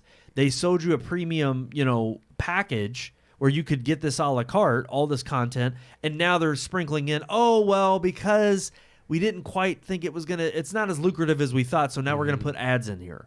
Well, what? I'm not paying $5 for the luxury of instead of sitting down and seeing what you have on air, going and just selecting a show, and then every 2 seconds, or even some half-hour shows that may only have two ad placements in it. I finally got sick and tired of it with YouTube. And I know I'm in the minority here in this room, but I finally got to the point where I watched YouTube more for specialized content that was curated towards my taste than I did, content from these other streaming services. yeah. And so I started paying for YouTube, not Red anymore. It's just, I forget, YouTube Premium is what it's called. But yeah, just so I didn't have to see a freaking 30-second ad pop up when I'm sitting there trying to freaking fix my sink. And I want to watch a how-to video. Yeah. It's like 30-second ad of buying guava bean. I don't know. It's like, what the hell is this? Get off. I'm trying to fix my damn sink. I ain't got time for this. Yeah. So yeah, I finally, they got me. It used to be they sprinkled it throughout, and it was just like maybe after every 5 videos you had to do a 30-second ad until it became so repetitive. It Now was it's on multiple ads every during Well, each it's video. not even Yep. where you would have the option to skip ads. Now it's like, oh, you have 2 ads, but you can only skip after the first one plays. Right. And I'm like, so no, basically it's the same thing as having the one ad But now it's like you have to watch this, and then now you can skip the second one. And just like what Sean said, it's also to the point too where it's like the placement is never curated to where it should be in the video. At least with old TV shows or even things they still have, there's places where they dip to black. Okay, it's a legitimate endpoint. Yeah. In a YouTube video, you're watching literally connected and I mean, there's long form stuff that's riveting, and they'll cut it right there and throw up a 30. I can't stand it. Can't do it. So, I mean, there's options out there. I'm with Sean in the camp that I far more prefer the willingness and ableness to swiftly move in between these services as I see fit month to month, as opposed to being tied down in a cable. Even if I wanted to order cable, it's still, they got to bring out the box. I got to call them if I want to reconnect it. They're paying. I have to pay for the box in my house, even if I don't have the cable service hooked up to it. That's annoying. I'm not doing that. I can get on. But generally, like it's just the modem you have. Like my internet modem, if I want cable, that's what they're gonna hook it up through. Is just that modem. Yeah, but you're still paying a price You do. for that. Yeah, I know. And that's what's ridiculous. I already have the box in my house. Yep. It's like it's already there for internet, but that's what they'll be like. Well, now we gotta charge you a connection fee. And that shows me I'm a little dated, because what I've heard recently is they've done away with boxes. Spectrum just does the app now. That's what my parents do. They still have. They do have a Spectrum You have to app. ask for it. But you they have do to still ask have for the a, box, because the DVR now is even in the cloud. And my parents recently were going to drop their cable, and they gave them because they're doing an a la carte thing now. Yeah, they do. Where you pick, like, they have different tiers, but they have like a 15 channel where you can go in, and there's certain ones you have to have bundled, but then like you get 15 other ones that you can just pick and choose. Oh, that's okay. They used to always have, like the tiers as far as this comes with these channels, this comes with this channel. But now, you didn't get to pick which channels. Right. Yeah. And now not only that is changing, but even my parents got rid of the box, so they don't have a monthly fee for it anymore. But they do have a Spectrum app on their Roku, and that is their live, almost just like YouTube TV. Yeah, because I used to have the Spectrum app on my Xbox when I was using Friends Spectrum when they worked there. They could they would let so many houses outside of the household if you're an employee. But yeah, I mean, and it was fine. Now I have Hulu TV. But yeah, it's entirely, they do have just an app, and they stream your just like YouTube TV or Hulu TV. Sean, they're picking up on that. I think Spectrum is picking up on the fact that, hey, at least if we're going to be in the same competition as these cord, cutting streaming services, we got to offer the same kind of freedom when it comes to floating in between, in and out. We want to make it so easy that if you leave us, you're willing to come back, and we got everything still there for you. Yeah, well, I think that's mainly to compete with things like YouTube TV and Hulu TV, because there's still the people like us that we don't watch regular. I never watch regular TV except for now for sports. Yeah, during the NFL season, and now that I've gotten back into wrestling, I watch that on TV. But otherwise, I would never touch regular television. I can't wait till Raw's on Netflix. I don't have to watch it on USA with commercials every 30 minutes. That's right. Yeah, so it's interesting. I think we're just further seeing how this is working itself out. While there are some negatives, I think far more the streaming benefits outweigh what we had to deal with cable. It's just that cost that's just insane. It is, and you have to pick and choose. And I think it's becoming more of the headache of, at least before, when you paid a simple price, you got what you got. You couldn't complain about it because everybody had the same thing. And now you're in the boat of having to pick and choose each month which subscription services you're going to go in between and go without this month and then with the next month. And then you're also dealing with, oh, well, I didn't check out that show because you have it. I don't. And it kind of just, there's no longer the water cooler talk either that everybody can kind of, conglomerate around. And yeah, I don't know. We'll see what happens. We'll continue to, keep tracking it. But the streaming wars are dwindling. They're getting fewer in between because they're running out of ammunition. They don't know what to do. They don't.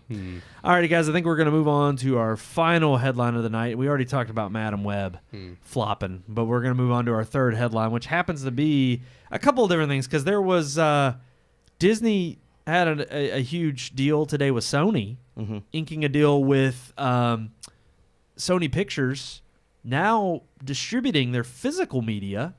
Funny enough that we Best Buy and all these other stores are getting rid of physical media. Yeah. And then Disney, along with that deal, then said that they were canceling was it Magic? It's just the what's it Disney called? Movie Club. But the movie club. Disney Movie Club, yeah. But that was where they would send you the physical copies of certain movies. We were every members month. of that. Yeah, I was. Well, it's funny. I haven't actually bought a movie from them in years. Yeah, I haven't either.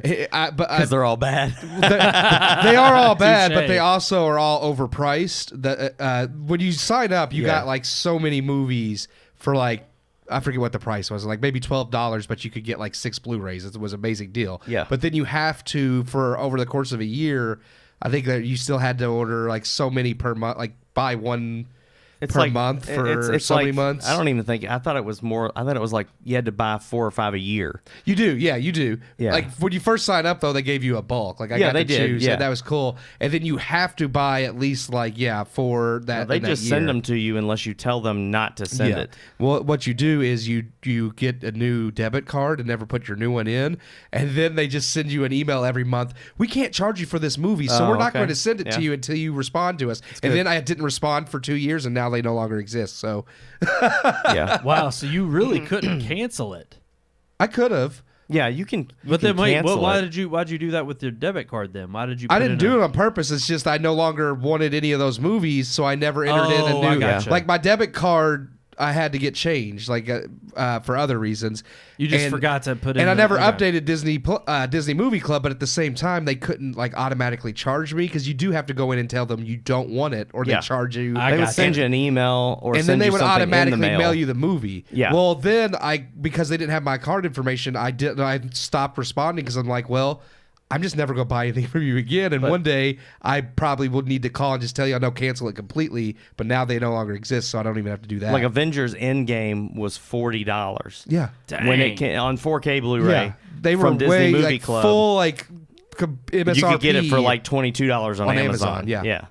So it was. They marked it up then. Oh, very much. Well, no, if you look on Amazon, like the MSRP will be like $40, but then they Right. sell it for $20. Yeah. Disney was selling all their stuff on Movie Club as like the full MSRP. RP, yeah. Like there was no discount. I'm like, so what's the point of being a club member if you There, don't even it's get? not. Yeah. Well, not you at would all, when except you for when you bought first sign up. movies, you would get points. Yeah. And so you could use those points Actually, I did towards do your that next a few purchase. times. Sometimes it equaled out to a decent amount. I got a couple free movies that way. But yeah, it wasn't. We haven't bought movies off of it since Endgame. Well, and it's So- honestly, it seems like it was Actually, doing No Way Home, so I think, was the poorly last one. that they canceled the service. Yeah. But I just think it is funny that I mean, really the main headline was that Disney buys a huge stake in Epic, In Epic Games, yeah. And I do think it's kind of funny because, which I roll my eyes at too, because it's like Disney has to have their fingers in everything huge. well, of course. Yeah. And why not go after one of the distributors or, I'm sorry, publishers of games that we know, one, has already been in a battle with Apple and trying to make its own profit, and then pointing the finger at and Apple Fortnite for being saying... one of the biggest. Right, but yeah. but ultimately because it's pay for play, or it can be, that they're not getting their cut, they're having to shovel off so much money towards Apple, so then they just pulled the game for the longest time, Yeah. went through the court system, and of course they lost.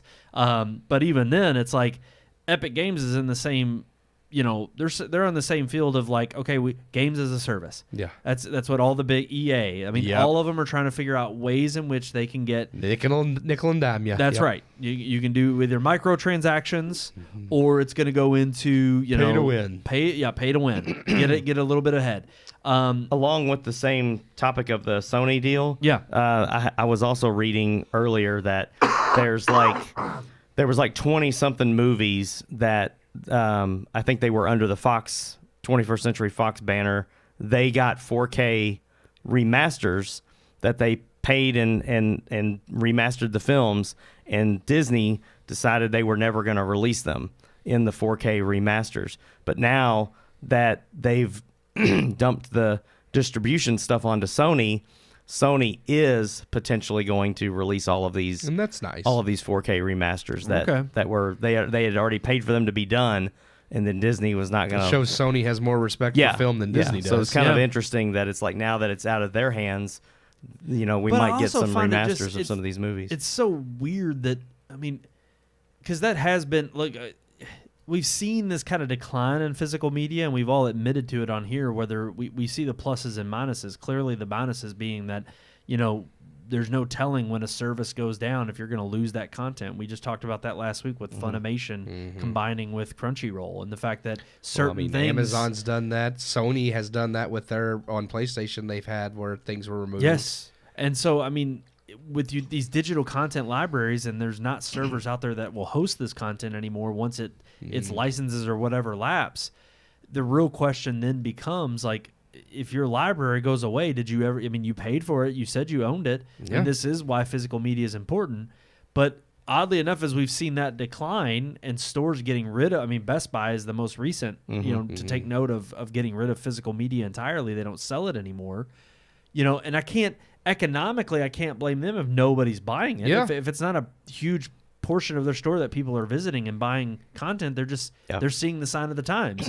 But then as a consumer, and we see the dangers of it, even if we start buying physical media, clearly there's not a market for this. To see Sony, who just had this major flop when it came to Madam Web, also ink this deal with Disney, regardless of how much money it's worth, for something that seems to be going away. Is this short-sighted of them, or is this something that they see as maybe a niche area that they can fulfill? I do think it's a lot that, because Sony, I mean, I think throughout the years have shown they are one of the last ones to carry, whether it's, like making VHSs, Blu-rays, and now, and of course, because Sony did like spearhead the whole Blu-ray movement. True. And put everything in on that. I mean, they own a huge part of that, so of course I guess for them it benefits them to keep producing that for as long as possible, as long as there's a little bit of money coming their way. Actually, it's funny, I completely forgot, but no wonder they may be bringing that content to Blu-ray. It's going to be cheaper for them to produce it if they have the license for it,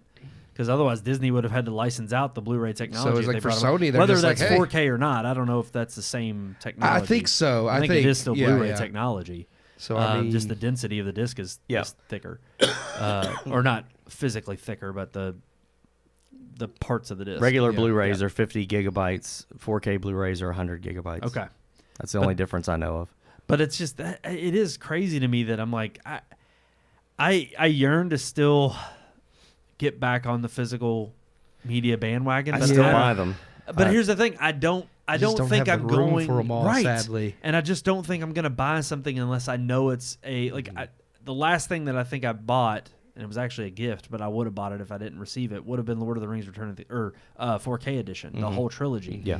And I'm like, those are movies that I not only cherish, but they truly are worth it to buy in the premium format. Well, they definitely look better than streaming. Right. And that's my thing. If I'm gonna buy it, if I'm gonna pay $20 on Vudu for a 4K streaming version of this movie, compressed. I'd rather pay $20 for the hard you're copy right. of it You're and right. get the better quality. But there are some movies, older movies, especially Vudu. I'm glad you brought that up, because that's typically like when I buy a physical copy and they have the digital version. Yes. I link it on Vudu. But there are times where I've bought older movies on there because I'm like, I don't care if this is in HD or SD. Right. I just want to watch the film. They have again. good bundles and stuff on there too. True. And they just recently, they're changing to Fandango. Fandango's Fandango already owned Vudu. Yeah. They For a bought them while, from but Walmart a while yeah. back, but they're now changing it to like Fandango Movies. Yeah. It'd no longer be Vudu or whatever. But Yeah. I don't know. I think it's kind of weird Or you that... could just have a hard drive full of movies you don't want to lose. Well, that's true too. That's always going to be available as well. Well, you're allowed to legally have backups of your movies. Well, You okay. True, and I'm glad you brought that up, because let's think Of about it. movies you've purchased. yeah. Right. Movies, I didn't say I didn't purchase them. Yeah. But a question for you two in that regard, or, Yeah. or even me. I mean, to be fair though, when we sit here and we talk about things going away and kind of being lost to time, we joke around all the time about, these wise guys up in these corporate offices trying to figure out how to squeeze another dollar out of a dime. When it comes to content we've already purchased before, or just upscaling it or selling it in some new form or fashion to get more money out of us, or putting it only on some weird streaming service that you can only get in one location. It's the same thing we saw at the turn of the century when music industry was suffering because you had Napster coming out. People started pirating music like crazy. iTunes comes along, the iPod comes along, popularizes how quick and easy it is to download a music digitally, get it on this device, and have all your music in one place. And it's a huge hit. It pretty much, it took years, but it cut the piracy industry of music down to now we have Apple Music and Spotify, and you can just subscribe. And it's far easier for me to subscribe for that monthly. Yeah, I haven't just downloaded music in years. Same. Yeah. I just pay it for iTunes. But here's the thing: with all of this, with physical media going by the wayside, do we, for instance, see maybe the piracy as far as movies and TV show content rising simply because, especially from the I think more so the political landscape when you have censoring going on. Oh, you definitely have. Well, anytime something's censored, you're going to see it pirated in buttloads because people don't want to lose that content. There's certain episodes of South Park and The Simpsons you can't watch on streaming services because they are offensive. So those get pirated all the time because people are like, I want to see that. You can't tell me no just because you think, just because Michael Jackson voiced a character, why does that need to be banned? That's stupid. So, Right. Because I do have that episode. And it's one of those things where definitely when there's censorship, it goes up. But also, yeah, like when you look at something like Spotify or Apple Music where you can get a bulk of almost everything on one subscription, you have no reason to pirate music. But now, like we're talking about with streaming services being so bifurcated, it's not like you could just subscribe to Netflix and have almost everything. Right. It's like, well, I have to pay, an astronomical amount of money for every streaming service, or I could just pirate. And that's what people turn to. It is interesting. I'm wondering why the movie scene haven't come up with something like Apple Music or Spotify. Well, yeah. Why I think that's what Netflix was until everybody wanted a piece of their own pie. Well, that's what I'm saying. I mean, do we see it maybe going that route in the future? That's with Paramount looking to merge. That is interesting. But if Then you can think see about if it, they keep flopping, maybe they all decide, well, let's team up with each other, and then you have one massive service again. Right. Yeah, I don't know. Yeah. I don't know. It's funny that they didn't go that route.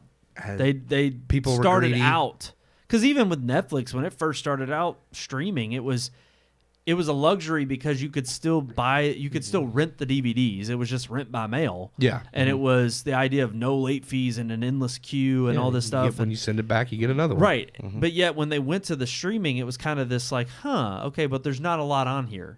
Well, then they just slowly started adding more stuff. But even it was never a catch-all. It was never a one-stop shop for everything. It seemed like it was going that route, but it also seemed like there was still a lot of stuff that was withheld because they wanted to maintain kind of this, not mystique, but more so like we're going to save this for like a cable or or like a television at the time or the theaters. I mean, clearly they wanted to make their money off physical, movie sales. Yeah.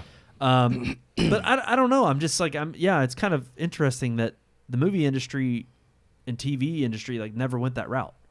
They never looked for like I don't think music has really entirely gone that route because it still pisses me off that I'm paying almost $40 a month now for the Apple One subscription, which has iTunes or Apple Music, and I still can't listen to freaking Garth Brooks. Yeah, well, that's because because Garth Brooks is only on Amazon. Right. And that depends on like the artist, and I think that's why the movie industry's never gone that way, is because it just depended on the production companies, and they all said, well, why license our stuff out to Netflix if we can create our own, make money ourselves you still by distributing this whatever You way. have music you can only get on Amazon, and there's music that you can only get on Spotify. It's interesting, You can't get it on and Apple.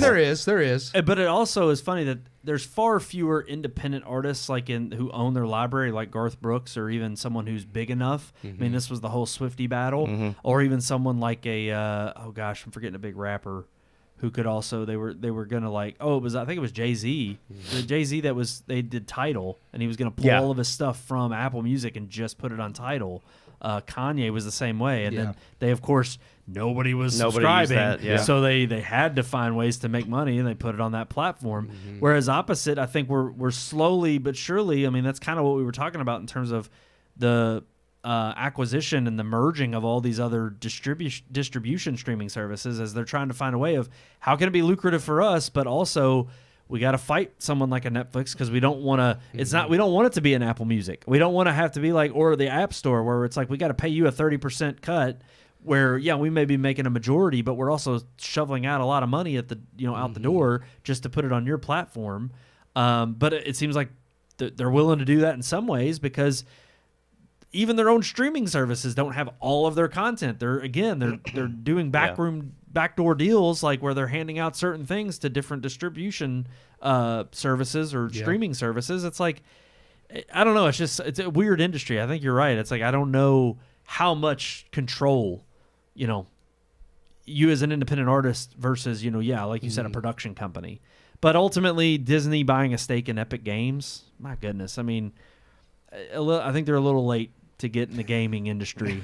I mean, they have had always tentacles in the gaming industry as far as doing partnerships. But that was weird because you had Disney Interactive, and they shut it down along with LucasArts when they purchased it because they're like, oh, we don't need to make our own games anymore. And then they decided to reopen that back up. Yep. Now they're buying a stake in Epic Games, and it's like Disney knows that the gaming market is huge and can make them money, but they don't understand it enough to figure out what to do with it. So now it's just like, well, now we'll buy a stake in Epic because they already know what they're doing. Yep.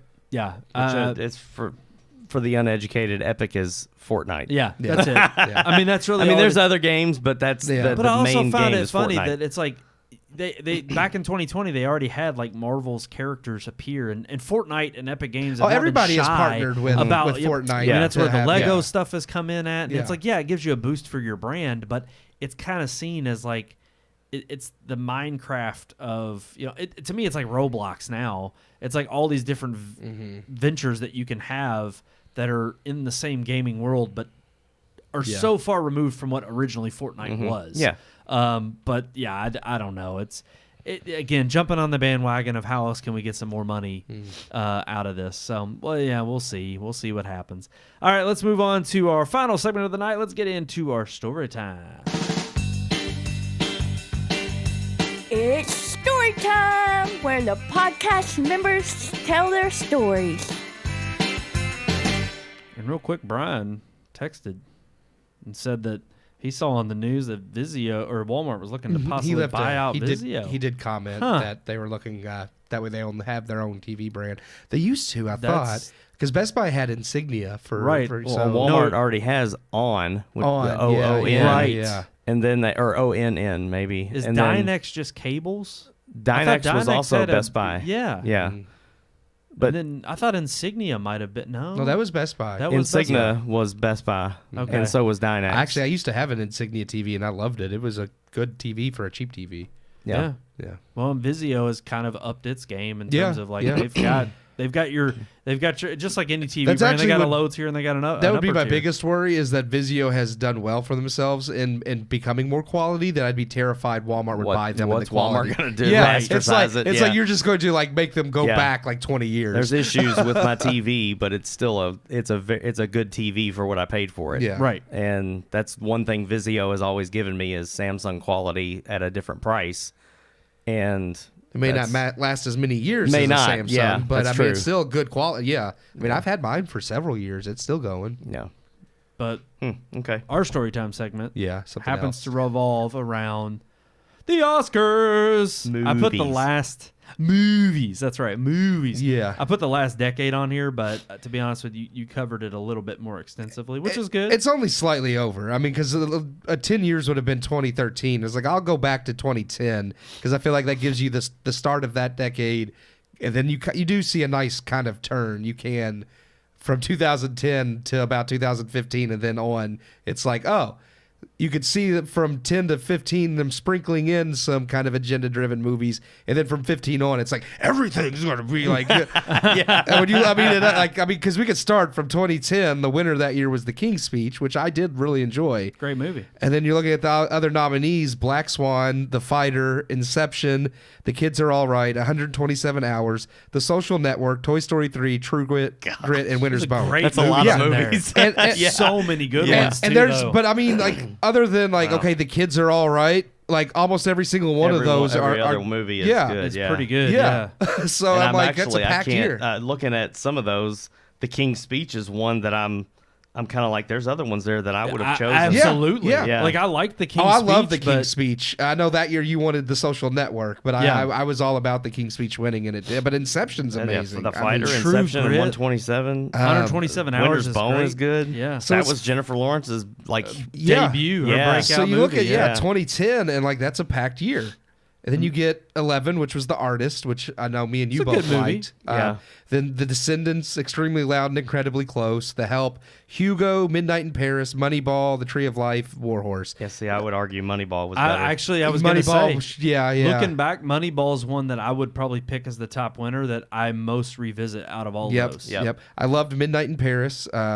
Not as many that year as the year before, but still good. Year. War Horse was I have no. Yeah, I don't know. I have That was absolutely Spielberg. no idea that was. That was just Spielberg. We gotta put his movie in there. 2012 is another year where I disagree with the Best Picture winner, but I still liked it. Argo, Amour, Beast of the Southern Wild, Django Unchained, Life of Pi is probably who I would have went with. I would've Lincoln, went with Les Silver Mis, Linings. Silver Linings Playbook, and Zero Dark 30. Actually, I think I went for Zero Dark 30 that year. Actually, I really like Zero Dark 30, but I would have But been Life fine. of Pi was amazing too. I would say, I'd watch Django, Life of Pi, and Silver Linings all Yeah, over all of Argo. those. Even Even though all I of liked those. Argo. I did liked like Argo. But again, that's another year where like literally almost all of those, except for like Les Mis and Lincoln, was okay. But it wasn't bad. Yeah. Better than War Horse. Yes. And now, Yeah. at the turn of the tide. Not quite yet. I mean, you're getting there, but I still feel like for these years, most of these movies deserve it. Because 12 Years a Slave, which one was a good movie. American Hustle, Captain Phillips, Dallas Buyers Club, Gravity, Her, Nebraska, which was phenomenal. That's who should have won. Yeah. Philomena and Wolf of Wall Street. Nebraska okay, or Wolf of I Wall see Street. 4 other movies that I think should have won besides 12 Years yes. a Slave. Yeah. I was going to say, like, I honestly, of those, I mean, Her, Gravity, Yeah. Wolf of Wall Street, Nebraska, Nebraska, all amazing. yeah. But again, that's another packed year. It's like you see the sprinkling of some of the agenda, but it hasn't taken, I think, like fully control. Well, no, of and the everything. reason it didn't fully take control is because the agenda somewhat, well, I mean, good movie or not, but Yeah. 12 Years a Slave was the shoe-in pick that yeah, year, I think. Yeah. Well, and I say that like hindsight's 2020, but Yes. after I didn't think it would win that year, I remember watching, and then when it did, I wasn't surprised. yeah. Kind of like when Green Book won. 2014, Birdman wouldn't have been my pick, but still good. American Sniper, Boyhood, Grand Budapest Hotel, Imitation Game, Yeah. Selma, Theory of Everything, and Whiplash. Whiplash should have won. And Whiplash was Yeah. phenomenal. I And love honestly, Whiplash. American Sniper, Grand Budapest, all of those were good. I say Whiplash for me and American Sniper would have been the standouts that year. Yep. But then now you get to this year, and this is where everything starts changing. Oh, yeah. 2015, Spotlight. Oh yeah. And then you also had nominated that year The Big Short. And then you still had good ones, not Bridge of Spies. No, but, that was another Spielberg movie, wasn't it? Yep. Yeah. He Boring. sure enough, Yes. he just seems to always get it. Brooklyn, Mad Max, Fury Road. That's not a movie I think would be nominated now. The Martian, The Revenant, Room. And I love all of those for the most part. But yeah. Already starting to pale though. Yeah, in terms you of do, quality. yeah. I hate to say it, but it's just like of all those, there's not. I would have at the time been more for The Revenant than I am now. But honestly, of those movies, the only one I'd really care to Mad revisit Max. is Mad Max. Yeah, that's it. The Martian was terrible. I do remember The Bridge of Revenant Spies was being- boring. That was my favorite movie that year. Yeah. Like, I definitely wanted that to win. but- Honestly, Revenant and Mad Max would be the only two of those movies that year at all. Well, I liked Room. I did like Room. And Yeah, Room was oddly, I do like The Big Short. I like revisiting it. I think for Adam McKay, he wasn't so Far Gone Yet. well, yeah, and even with as heavily politically charged as that movie is, as only Hollywood can tell, Yeah. it wasn't so far bent on just being a raging lefty type movie that I can actually enjoy it and appreciate the creative license as well as the way the story is told, along with the backdrop of what the story's about, versus stuff like Vice and I forget what else he's done. But But Vice is coming up. yeah, everything Adam McKay. Other Don't than, Look Up. That's Oh, coming. gosh, That's yeah. That's coming up too. I'm sorry, It's in but- here. It's in here. Other than The Big Short, he should have just stuck with comedies. Yep. Talladega Nights and all that before were fantastic. He should have just stuck with that kind of stuff. But see, the next year, This is the the one next that- year is the year. 2016. Moonlight. Oh, there we go. Moonlight, yes. Honestly, and I'm going to say this next one, and I laugh because even though me and Sean have defended it, I have no idea why. Like, it does not deserve a Best Picture nom. Arrival. I was just like, I'm like, Was that like I forgot that was Nope. I nominated? didn't know it was And nominated. I'm just See? like, why? Why? Because people like you all praised it so much. It was not that good. It's our fault. Yeah. It's our That's fault. right. It's like I liked it. I didn't think it was Best Picture worthy. That's right. Fences, Hacksaw Ridge, God. Hell or High Water, Hidden Figures, La La Land, which should have won. Yep. Lion and Manchester by It the did Sea. win. And honestly, a few of those aren't bad either. I like La La Land. I liked Fences. Hacksaw Ridge was okay. Hell or High Water is awesome. Yeah, that's a good one. Here's the thing. I was going to say, even in that year, La La Land, Fences, Yep. Hacksaw Ridge, which was okay. Hell or High mediocre. Water. But Yeah. Manchester by the Sea was That's a good one. fantastic. Yeah. So it's like that year had like that's funny is that year actually had some really good ones and Moonlight won. So you can definitely tell where the Academy's heads were at there. Oh Yep. my gosh! And then this one. This one's the Ah. best. The Shape of Water. Shape I'm of like, Fish Dick Yes. is what I call it. It's like and then you have Call Me by Your Name. Oh, no. Yep. Darkest Hour was good. Dunkirk was great. Get Out was good. Three Lady Bird. Billboards, hands down. Yeah, 3 Billboards should have won. But honestly, there's still a few of those. Like I said, Darkest Hour, Dunkirk, Get Out, Lady Bird, 3 Billboards. I liked all of those. Phantom Yeah. Thread and The Post were the other two I didn't mention that were nominated. Very weak year.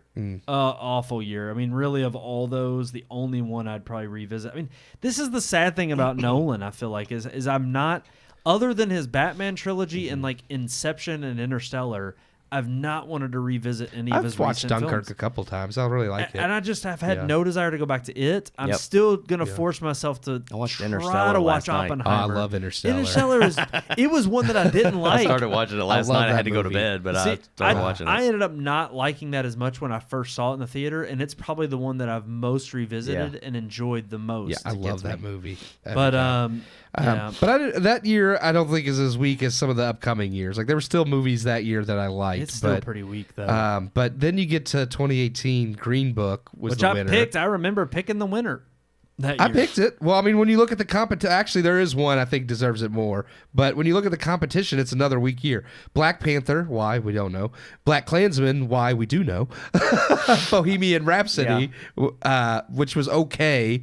The Favorite, Roma, A Star Is Born, and Vice. And honestly, of all those, A Star Is Born is the only one I Easily. would. Yeah, A Star Is Born Yeah. is probably the only one I would pick. The Green out of Book all was those. good. I did like but it. again, it's a movie about an African American that's it's gonna win because Right. of that. Well, I'm sorry. It had the. Anything about discrimination, it's gonna win. I think you had a little bit of the idea of like division in America, and like Well, they were there was playing this- it up at that time, right. too. Yeah. But I think the idea of the story being Viggo Mortensen and Mahershala Ali, was it? Yeah. them playing this offbeat, odd couple, Mm-hmm. and them growing closer over the course of this trip, and them Mm-hmm. gaining a found respect. It was just kind of it was the safe pick that year. Driving Miss Daisy did it better. Exactly. Yeah. Agreed. I love that movie. Agreed. 2019. This is our first major, like the Korean movie that won. Not as good as Past Lives in any way. Parasite. Yeah. Ford v Ferrari, which was okay. The Irishman, which was okay. Okay. Yeah. Jojo Rabbit was phenomenal. I did like that. Joker was great. I liked Little Women, Marriage Story, 1917, and Once Upon a Time There's in a lot of Hollywood. good ones in there too. There is a Yeah. lot of good ones, but because I would revisit a few of those, and actually, there's a few of them I would have picked over Parasite. But I would definitely have stuck with either 1917 or Once Upon a Time in Hollywood, or those, Joker. Those two, Joker and Marriage Jojo Story Rabbit, was- I would revisit. Oh yeah, As I say, there's a lot of ones I would revisit out of that year, but the one that won it was Parasite. Yep. 2020, Nomadland. Yeah. Oh, this one was a little bit of a shocker because I didn't expect it to win, Yeah. even though I didn't mind that it did win. Yeah, I don't based on what hate was available. Nomadland, but there's still I'm another not one I gonna would have revisit picked. it anytime soon. You got The Father, Judas and the Black Messiah. Oh, Sound of Metal by far. Mank, Oh, yeah. Minari, Promising Young Woman, which was garbage. Sound of Metal, and then The Trial of the Chicago 7, which was also trash. Almost all of those. I don't except remember any for of those. The Father and Sound of Metal. were the only two that The aren't Father was, political, really. It was Anthony Hopkins. Anthony Hopkins. That one was with the guy good. with dementia, Senile, right? yeah. Okay, I did like that one. That yeah. one was good. I mean, it's not one that I would revisit like right off the top of my head, but it wasn't bad. What the Sound hell of was Metal. Judas and the Black Messiah. That was the one with. It was about the Black Panther story. Yeah. Coming about. Oh, Yeah, okay. Um, It was. It That was had, that great. Washington in it? Daniel Oaleo. Yeah, that was- one, oh, no, okay. and there was another bigger What's name. his name? I'm forgetting. No, the guy who played. I'm forgetting the actual activist name. I'm forgetting it. And we gotta move on. We gotta go. We gotta wrap It's not this a big up. deal. This year, 2021, the year after, Coda, which was good. It wasn't bad. It was okay. Yeah, I mean, compared Belfast. to Belfast, I like Don't Look Up, Drive My Car, Dune, King Richard, Licorice Pizza, Nightmare Alley, The Power of Dog Shit, and West Side Story. I was gonna say that year's weak too. That year was Yeah. terrible. Yeah, that was not. I mean, I Dune, I would guess. watch. Coda, I like enough. I would watch it again, but it's not a strong winner No, either. it's not Yeah. a constantly revisit. And Dune, of course, I do want to watch again, but it's just so freaking long. I like Dune. I don't know how many times I've watched that so far. Which is crazy. And then, of course, I need to rewatch it. there's last year, Everything Everywhere All at Once. We had plenty to say about that. All Quiet on the Western Front, Avatar The Way of Water, Banshees of Inisherin, Elvis, Fableman's Tar, Top Gun Maverick, Triangle of Sadness, and Women Talking. And only 3 in that. And that was- Banshees of yeah. Inisherin, Avatar Way of Water, and Top Gun Maverick. Yeah, yeah. I mean, it's weird because the main reason we even brought those up was more so to point out just how not only were there other worthy contenders that should have been that you would be more likely to watch again and revisit Yeah. that truly are best pictures, but clearly how since about 2015 you have seen the stark contrast of the ones who have won have been movies that are either subpar or had an agenda tied to it, which is just sad because that used to not. It used to really be more meritocracy. Yeah, you know, yeah. more merit based. Well, even what's getting nominated now, yeah, there's years here and there, like you said, where you'll get 3 or 4 really good ones, but they're packed full of, like, every single one of them has some type of agenda attached to the film. That's right. Yep. Right. Yeah. What we need to do now, and obviously not tonight because we got to wrap it No, up it's here. it's late. We need to go back and do the decade before this. It could. And then pick out look at those best picture winners and how many more. I looked them over. I mean, like I said, I'm not gonna get into it, but from 2005 to 2000, like, it's funny, like these 10-year shifts. From 2005 to 2015 looks completely different from 2015 to. And that's what it's just weird to even say that. Like, I hate to say it, it just shows our age. It's like 10 years before what we just discussed is still in the 2000s. Yeah, yeah. Like, Yeah. because I'm thinking of like even going back to the late 90s or even mid 90s. I'm like, you look at some of the movies there, and I guarantee you a lot of the Best Picture winners and nominations are films I would far more in a way be willing to watch, you know, since they released than what we've had nominated. I thought 2022 is kind of interesting that there's 2 sequels that were nominated. The last time, other than Way of Toy Water Story, and- yeah. but other than an animated film, The Lord of the Rings was the last movie that the sequels were nominated, right? Yeah. Weren't they all nominated? They were, and then Return of the King won. Yes. But again, it's not often that a sequel is nominated. True. Very and true. that year there were 2 of them, which is weird, and they were both comebacks. The Dark Knight did that. Well, no, I think that was the year after that when they. Dark Knight was the only one that was the never one that got nominated. That was It the got one that snubbed. people got mad about, and Yeah. that's why they changed the role. But to then Dark Knight 10. Rises never got nominated. Yeah, well, so understandably right. so. But I mean, like, But both of those movies had like 20 years or more in between them, Right, Almost. yeah. Well, no, Avatar wasn't quite that much, was it? no, Avatar was, it was approaching 2009, 10 years. yeah, was it over It was approaching 10 years. years, and then Maverick was almost 40 or something Right. ridiculous. Yeah. But yeah. But all we can say is thank you all so much for watching. Again, like we said, next week we're going to be reviewing one movie, one of our last Best Picture moms. We still got 2 to go, but one of them, which is Zone of Interest. Yeah. You can check it out if you find a way to get a hold of it. There are ways. There's screeners, as we like Well, to it's say out in the digitally. biz. You can rent. Oh, or there you buy go. it, Go yeah. rent it. Go that's, rent That's it. the only reason we were able to Share get some love. But It's literally, that's VOD there right you now. go. That was the only reason we were able to get it. That's- Is because it's. You're right. That's the only way we were able to get it. I mean, but I'm legitimately saying it was though. We're on the was. list. Yeah. Like Yeah. we get one, we receive it in Yeah. the mail, Yeah. hard copy. That's it. Digital. So yeah, check that out if you want to join us next week for our review, and we'll have another great round of headlines. But until next time, I am one of your hosts, Britt. Oh, we gotta do email. What? I almost forgot. We have oh one of my those? Gosh, yeah, we got to do Sometimes. email. Hold on, we wait. have Like, one. share, subscribe on all of the social media at the bottom of your screen. Red Moon Book on Facebook, Red Moon Tweet on X, Red Moon Pics on Instagram, and Red Moon Productions on YouTube and Rumble, of course. We're live All the on things. both. All the things. All the and things. that other way of reaching out to us, that old-fashioned way, what is it, Keith? RMPodcast at redmoonproductions.com. I think this is the longest we've ever gone, Yes. other than like our first episode. All right, guys, that's going to do it for this. Thank you all so much for tuning in. I'm one of your hosts, Brandon Davidson, alongside our normal new host, Sean Sebastian. And he never says his name.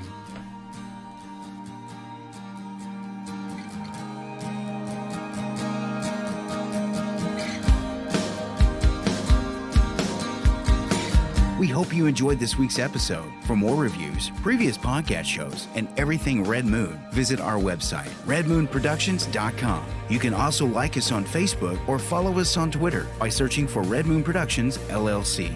We'll see you at the movies.